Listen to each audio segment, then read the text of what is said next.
तो इससे पहले हम लोग ने क्या किया था कि एजेंट ऑफ मेटामॉर्फिज्म और लिमिट ऑफ मेटामॉर्फिज्म के बारे में हम लोग पढ़ लिए थे। और एजेंट ऑफ मेटामॉर्फिज्म में कुछ टर्म हमारे बाकी थे और हमने टेम्परेचर और प्रेशर के बहुत सारे रिलेशन देखे थे, किस प्रकार से मेटामॉर्फिज्म में क्या होता है, अप्लाई होता है। अब हम क्या करते हैं, जो स्ट्रेस है, स्ट्रेस जो रिलेशन था वो क्या था, आपका एजेंट ऑफ मेटामॉर्फिज्म और चेंज में जो स्टेट ऑफ स्ट्रेस था वो भी क्या करता है, एक अपना मेन रोल क्या करता था, निभाता था। तो वही आज क्या करेंगे इसमें, इस लेक्चर में हम क्या करेंगे जानेंगे। ठीक, तो हेडिंग डालेंगे स्ट्रेस। ठीक, अब जैसे स्ट्रेस जो होता है वो क्या करता है, कहीं ना कहीं प्रेशर पे डिपेंड करता है। और ठीक, अब जैसे मान के चलिए कि स्ट्रेस, और स्ट्रेस के कारण ही क्या होता है, स्ट्रेन हमारे सामने निकल के आता है। मतलब क्या हो रहा है, किसी बॉडी पे क्या कर रहा है, किसी स्ट्रेस मतलब किसी बॉडी पर, ठीक, कोई एक बॉडी है और उसके पार्टिकुलर एरिया पे क्या हो रहा है कि फोर्स लग रहा है। ठीक, पार्टिकुलर एरिया फोर्स लग रहा है। तो क्या कर रहा है, अपने आप में वो फोर्स जो है, मतलब एक अंदर अपने आप को क्या कर रहा है, स्ट्रेस क्या कर रहा है, एक्युमुलेट कर रहा है, स्ट्रेस एक्युमुलेट करते जा रहा है अपने अंदर। वो इस सिंपल फॉर्म में कहें तो स्टोर करते जा रहा है। ठीक, स्टोर करते जा रहा है। और जब उसका मैक्सिमम लिमिट क्या करता है, उस रॉक का या किसी भी बॉडी का, जब वो मैक्सिमम लिमिट तक क्या करता है, पहुंचता है, तो वो स्ट्रेस जो है वो स्ट्रेन में कन्वर्ट हो जाता है। मतलब वो स्ट्रेस जो होता है वो रिलीज हो जाता है और कोई ना कोई डिफॉर्मेशन हमारे सामने निकल के आता है, जिसको हम स्ट्रेन के नाम से जानते हैं। लेकिन मेरा यहाँ पे हमको क्या करना है, स्ट्रेस के बारे में पढ़ना है। तो स्ट्रेस बता दिए, स्ट्रेस क्या एक प्रकार का प्रेशर है, फोर्स पर यूनिट एरिया। किसी एक बॉडी पे जब हम अप्लाई करते हैं, किसी पार्टिकुलर स्पेस में या पार्टिकुलर एरिया में क्या करते हैं, किसी बॉडी पर अप्लाई करते हैं, तो क्या करता है, एक एनर्जी अपने अंदर क्या करता है, एक्युमुलेट करते जाता है, उसको स्ट्रेस का नाम से देते हैं। और वही जब रिलीज होता है, जब क्या होता है, उसके मैक्सिमम लिमिट पहुंचने के बाद जब वो रिलीज होता है, तो क्या करता है, वो स्ट्रेन के नाम से हमारे सामने आता है, जिसको आगे जानेंगे कब, जब स्ट्रक्चरल जियोलॉजी पढ़ेंगे तब। लेकिन यहाँ पे हम क्या करते हैं, स्ट्रेस के रिलेशन देखते हैं मेटामॉर्फिज्म में। तो स्ट्रेस में भी एक होता है डियोबेटिक स्ट्रेस। ठीक, कौन सा स्ट्रेस, एक होता है मेरा डियोबेटिक स्ट्रेस।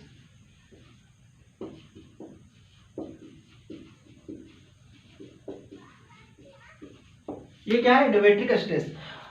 ये जो स्ट्रेस होता है, ये स्ट्रेस कब लगता है, जब प्रेशर हमारा जो हो, ये स्ट्रेस कब लगता है, जब हमारा प्रेशर जो होता है वो अनइक्वल होता है। इसमें क्या होता है, जो प्रेशर इज अनइक्वल, प्रेशर जो होता है वो अनइक्वल होता है। अनइक्वल कहने का मतलब जो प्रेशर जो है, ठीक, जो प्रेशर यहाँ पे अलग अलग प्रेशर जो लग रहा है, जैसे मान लीजिए एक बॉडी है, बॉडी पे क्या कर रहा होगा, प्रेशर लग रहा होगा। ये मेरा बॉडी है, तो बॉडी पे एक्स एक्सिस मान लेते, कोई सिंपल सा ऐसे दे दीजिए, ये हुआ,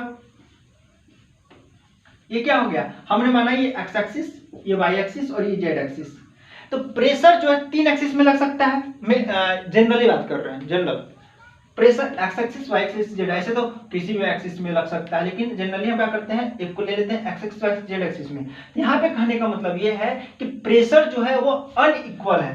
प्रेशर अनइक्वल है कहने का मतलब कि न एक्स न वाई न जेड कोई बराबर नहीं है। ऐसे प्रेशर को कहते हैं डियोबेटिक स्ट्रेस के नाम से जानते हैं। और ये जो होता है वो शैलो डेप्थ पे लगता है, मतलब near about the earth surface क्या होता है, ये प्रेशर लगता है। अच्छा, तो इसमें जो है एक सिंपल सा टर्म है जो हम अप्लाई करते हैं मेटामॉर्फिज्म में, वो यह है कि इसमें जो होता है, जैसे मान के चलिए जो अभी बनाए थे एक्सिस,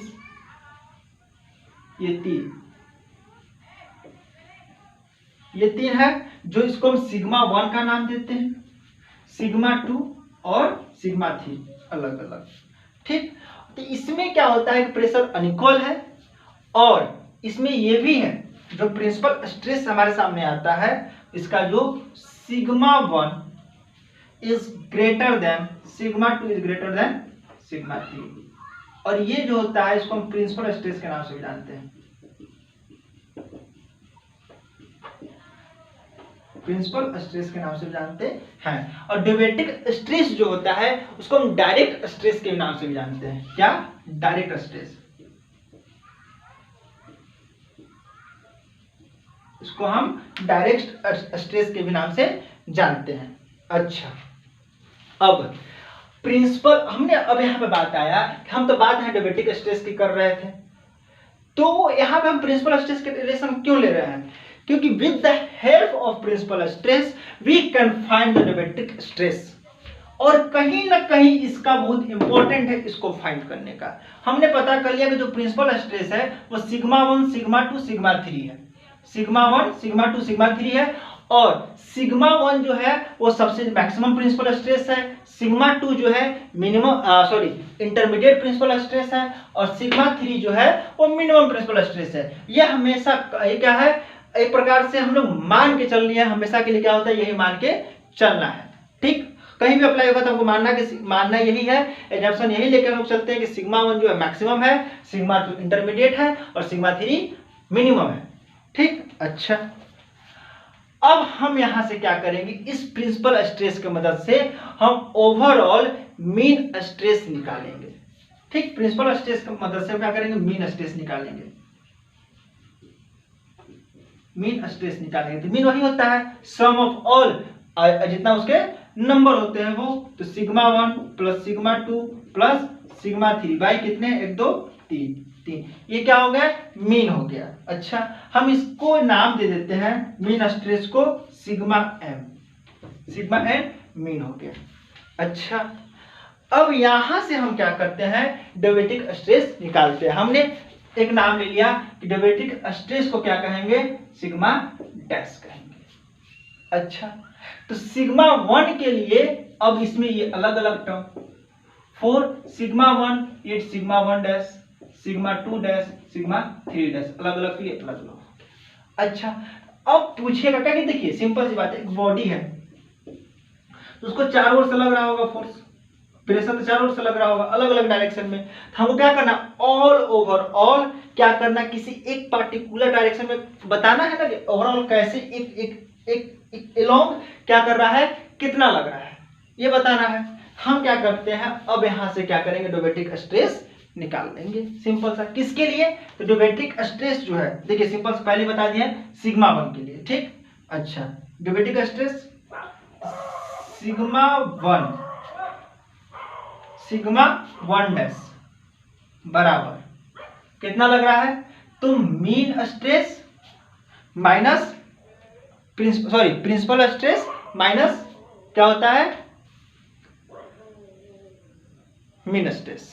सिंपल सा आगे फॉर्मूला लिख देते हैं, ड्यूवेटिक स्ट्रेस बराबर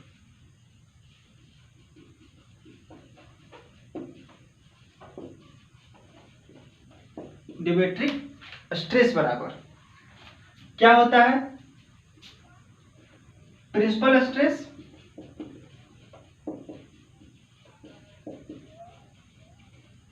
माइनस क्या, मीन स्ट्रेस।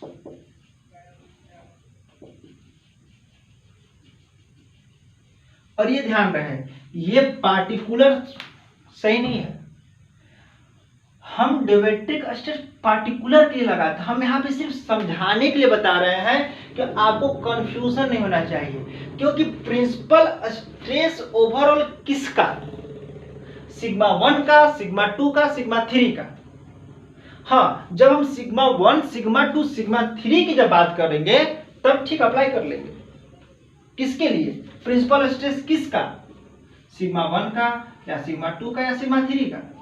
उसी तरह मीन स्ट्रेस किसका, मीन स्ट्रेस किसका, ओवरऑल किसका, तो प्रिंसिपल स्ट्रेस का जो मीन निकालते हैं। ठीक, तो हो गया अपना mn। अच्छा, तो 4 किसके लिए, सिग्मा 1 डैश के लिए क्या हो जाएगा, तो principal stress sigma 1 minus mean stress sigma. अच्छा, अब बात आ रहा है कि हम यहाँ पे मीन स्ट्रेस इधर क्यों रख रहे हैं, क्योंकि छोटा है। अच्छा, सिग्मा 2 डैश, तो sigma 2 minus sigma m, sigma 3 dash, sigma 3 minus sigma. अब ये भी पूछ सकता है कि ड्यूबेटिक स्ट्रेस का मीन क्या है? ड्यूबेटिक स्ट्रेस का मीन क्या है? तो निकाल देंगे sigma 1 dash plus sigma 2 dash plus sigma 3 dash का ओवरऑल 3 ड्यूबेटिक स्ट्रेस का मीन निकल जाएगा।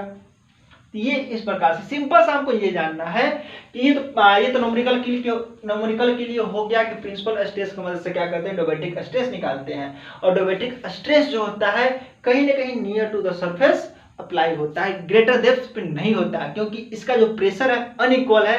अनइक्वल जो प्रेशर होता है, ठीक है, अनइक्वल जो प्रेशर होता है एट द नियर डेप्थ पे क्या होता है, हमको देखने को मिलता है unequal pressure on the earth के सरफेस की बात करें, अर्थ के सरफेस के कुछ डेप्थ क्या हो जाएगा हमको देखने को मिलेगा सेलो डेप्थ पे, ठीक। अच्छा, अब यहाँ पे कुछ और इंपॉर्टेंट टर्म बात कर लेते हैं।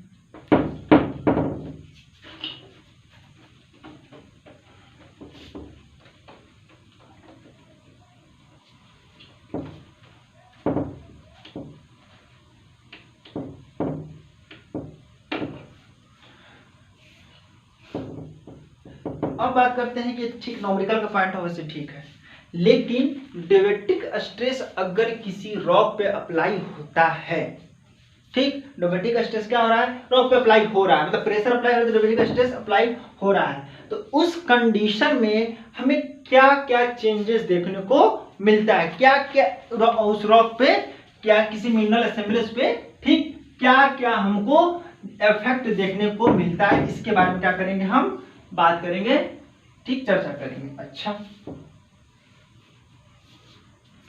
तो सिंपल सी बात है कि जो आपका ड्यूबेटिक स्ट्रेस होगा, ड्यूबेटिक स्ट्रेस किसको अफेक्ट करेगा, ड्यूबेटिक स्ट्रेस आपको मिनरल असेंबलीज का, मतलब या सिंपल कहे तो रॉक का टेक्सचर, इसी ना, या स्ट्रक्चर और इक्विलिब्रियम, रॉक का ही है, टेक्सचर इफेक्ट करेगा, स्ट्रक्चर इफेक्ट करेगा, बट इक्विलिब्रियम नहीं, इक्विलिब्रियम नहीं करेगा। में जा रहा है सही, इक्विलिब्रियम आपका क्या करेगा, इफेक्ट नहीं करेगा। मतलब ड्यूबेटिक स्ट्रेस से वो क्या करता है, टेक्सचर इफेक्ट होता है, स्ट्रक्चर इफेक्ट होता है, लेकिन इक्विलिब्रियम इफेक्ट नहीं होता, मतलब उसका काइनेटिक बैरियर क्रॉस नहीं होता है। इक्विलिब्रियम तभी इफेक्ट होगा जब उसका काइनेटिक बैरियर इफेक्ट होगा। अच्छा, अब दूसरा हमने क्या कहा, डेप्थ के साथ क्या होता है, शैलो डेप्थ होता है, मतलब जैसे जैसे मेरा डेप्थ बढ़ते जाएगा, जैसे जैसे मेरा डेप्थ बढ़ते जाएगा, ड्यूबेटिक स्ट्रेस जो है वो कम होते जाएगा। मतलब सिंपल सी बात है, depth increase, depth increase, direct pressure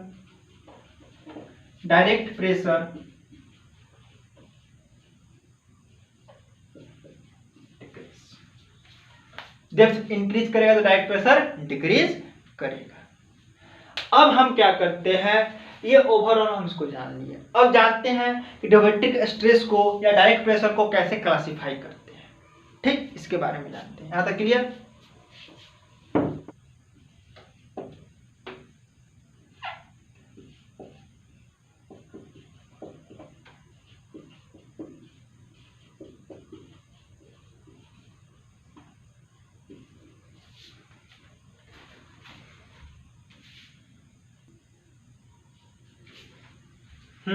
ड्यूबेटिक stress का क्लासिफिकेशन देखा जाए, इसको 3 टर्म में पढ़ा जाता है।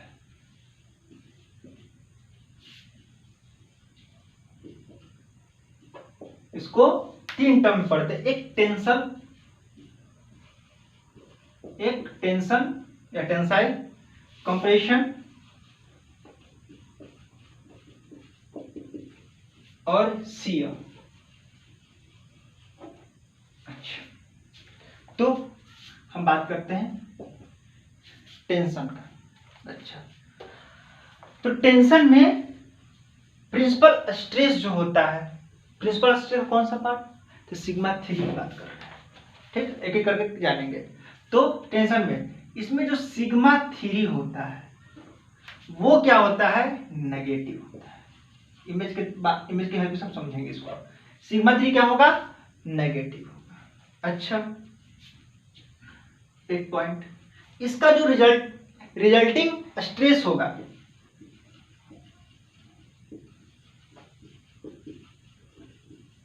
रिजल्टिंग स्ट्रेस खाने का मतलब कि ओवरऑल उस पे किस डायरेक्शन में या किधर की ओर कितना स्ट्रेस लग रहा है। तो इसका जो रिजल्टिंग स्ट्रेस होता है, एक बात, जब अंदर की ओर आता है पॉजिटिव, बाहर की ओर जाता है तो नेगेटिव। अच्छा, इसका मतलब रिजल्टिंग स्ट्रेस कहीं ना कहीं बाहर की ओर जा रहा है, इसका मतलब क्या है, पुलिंग है, पुलिंग पार्ट है। ठीक, एक्सटेंसिव है मतलब बाहर की ओर जा रहा है, या पुलिंग है पार्ट।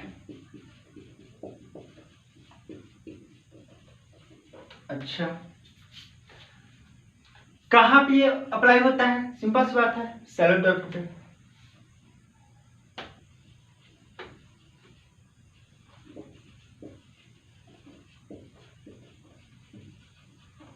सैलो डक्ट क्या होता है, ये अप्लाई होता है। अच्छा, अब यहां पे है कैसा ये रिपोज देता है, रिस्पॉन्स इसका कैसा रहता है। ठीक, इसका रिस्पॉन्स कैसा होगा, मतलब अगर टेंसाइल स्ट्रेस लग रहा है तो इसके द्वारा जो स्ट्रेन क्रिएट होगा, स्ट्रेस लगा तो कहीं ना कहीं स्ट्रेन तो क्रिएट होगा, तो इसके जैसा कैसा रिस्पॉन्स देगा, जो स्ट्रेन आएगा कैसा होगा, तो ब्रिटल फ्रैक्चर या फॉल्टिंग यहां पे देखने को मिलेगा, वो लार्ज अमाउंट में।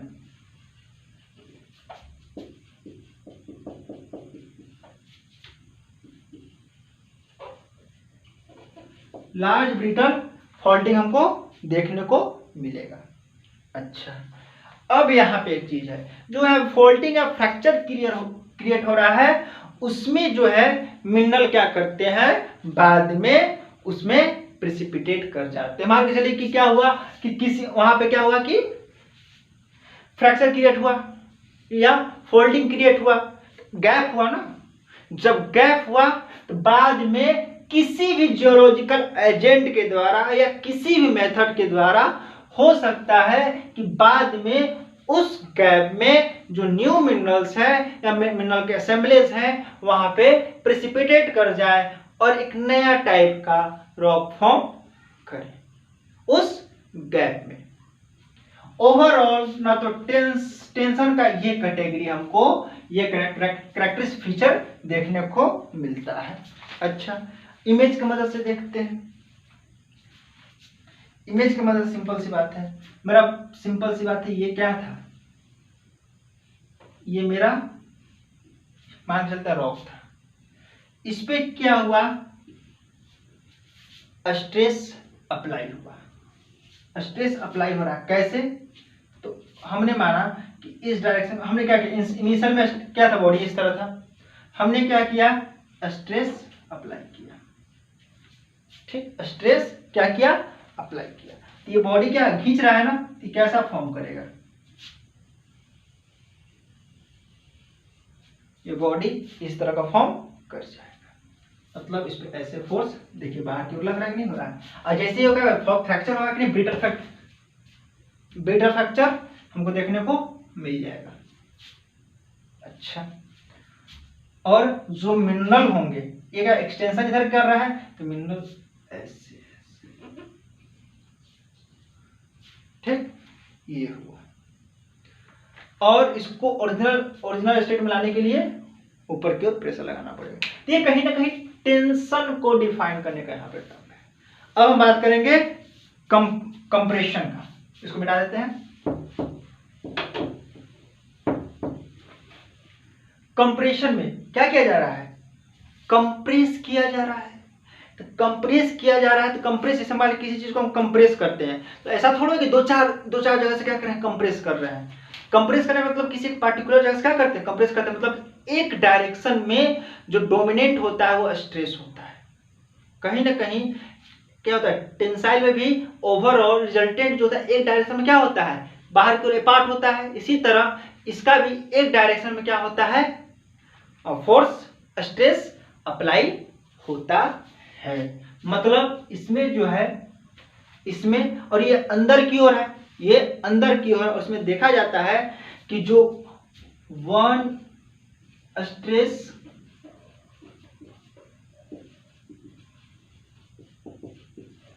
डायरेक्शन इज डोमिनेंट होता है, वो कौन सा होता है, तो सिग्मा 1 होता है। अच्छा, इसके साथ क्या होता है, क्या क्याउस होगा, ये होगा तो क्या देखने को मिलेगा हमको, फोल्डिंग देखने को मिलेगा, मतलब फोल्ड, हमको क्या देखने को मिलेगा, तो फोल्डिंग देखने को मिलेगा। सिंपल सी बात है, ये है, हमने इसको स्ट्रेस किया, देखिए फोल्ड हो गया कि नहीं हो गया, मुड़ गया, ये मुड़ गया। और ये था, जैसे ये था, इसको इधर खींच रहे हैं, इसको इधर खींच रहे हैं, तो कहीं ना कहीं क्या हुआ, टूटा, ब्रिटल लाइक फ्रैक्चर देखने को हमको मिला। ठीक, ये तो ब्रेक हो गया। ठीक है, उसमें क्या होता है, ब्रिटल लाइक फ्रैक्चर देखने को मिलता है। इसमें ज्यादा फोर्स था, ठीक, इसका मास कम था। अच्छा, अब एक चीज, फोल्डिंग और कहीं ना कहीं आप लोग फ्लैटिंग भी टॉपिक देखे होंगे। तो फ्लैटिंग किसको कहते हैं, एक इसी में टर्म आता है फ्लैटिंग या फ्लैटनिंग, जो हो फ्लैटनिंग। अच्छा, फोल्डिंग में क्या हुआ कि कैसा भी डिफॉर्मेशन हुआ, कैसा भी डिफॉर्मेशन हुआ ड्यू टू कंप्रेसाइल, ठीक, कंप्रेशन के कारण कैसा भी डिफॉर्मेशन हो रहा है, सिग्मा 1 डोमिनेंट है, तो हमको फोल्डिंग देखने को मिलेगा।